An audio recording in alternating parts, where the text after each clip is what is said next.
Have you ever paused, truly paused, in the chaos of life and asked yourself, why do some people rise, while others only run in circles, chasing their shadows in silence?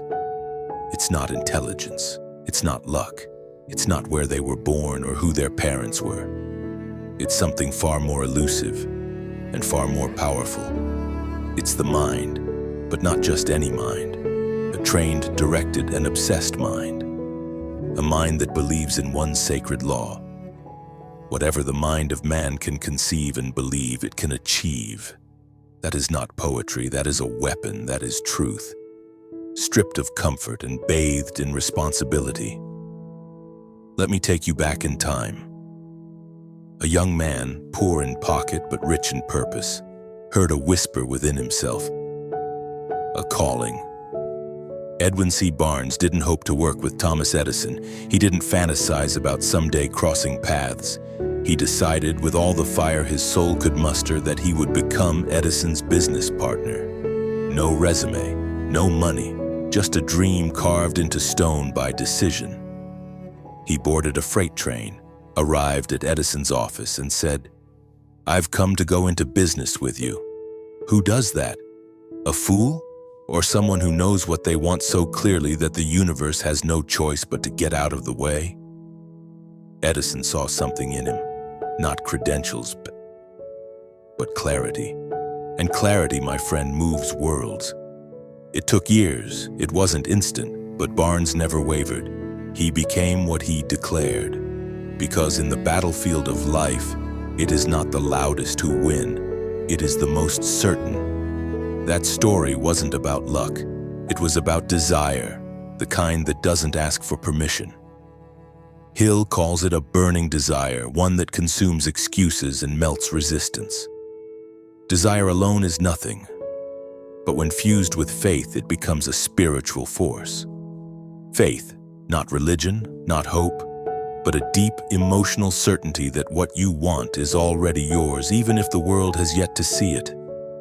And here's the secret they never told you. The subconscious mind cannot reject a thought that is fed to it with emotion and repetition. It obeys. It responds. It constructs your outer world based on the blueprints you hand it from within. If you feed it doubt, it builds you a prison. If you feed it power, it builds you a palace. So, what have you been feeding your mind? Because your dominant thoughts, the ones you allow to repeat, echo, and settle, are writing the script of your life. Not your boss, not the government. You. Now ask yourself, have you truly decided what you want? Not wished, not daydreamed, not would be nice if, decided with no back door, no exit, no plan B. Riches and success bow to those who burn the boats and say, I either win or I die trying. But make no mistake, this is not a path without dragons. Failure will stalk you. Doubt will sit on your shoulder and whisper lies. People will call you crazy. And fear. Oh, fear will dress itself as logic and try to talk you out of everything, but you must press on. Because persistence, not genius, not privilege, is the hinge upon which all success swings. Hill tells us about the man who gave up digging 3 feet from gold.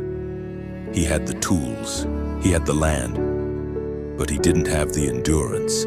Someone else picked up where he quit and struck a fortune. Let that haunt you, or let it fuel you.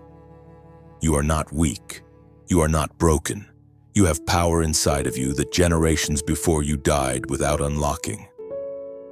And now it calls to you. Are you listening? You see, the most dangerous enemy is not outside you. It lives in your own hesitation, your delays, your waiting. The lie that says, I'll start tomorrow. But tomorrow is a thief. It steals from the dreams of the undecided. You want change? Then decide. Speak it aloud. Feel it in your bones. Write it. Visualize it. Breathe it. And then move. Form a plan, even a small one. Imperfect action will always beat perfect procrastination.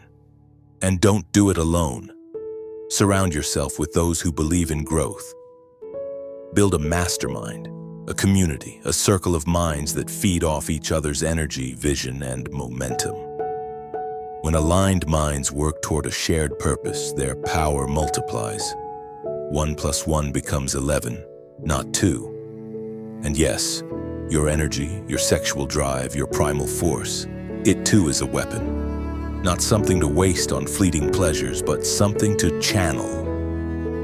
When transmuted into creativity, vision, and work, it becomes the raw fuel of billionaires and visionaries. The greatest among us do not suppress it. They harness it. Everything in this universe, gold, glory, greatness, begins with one sacred act: thought.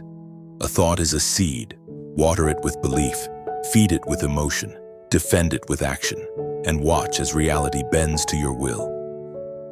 You've waited long enough. You've doubted long enough. You've settled long enough. Now decide, because riches don't chase the hesitant, they answer the relentless. They follow the minds that think with purpose, that grow with vision, and that refuse to quit. So think, grow, and rise. Your future is not a matter of chance, it's a matter of choice. And now, it's your move.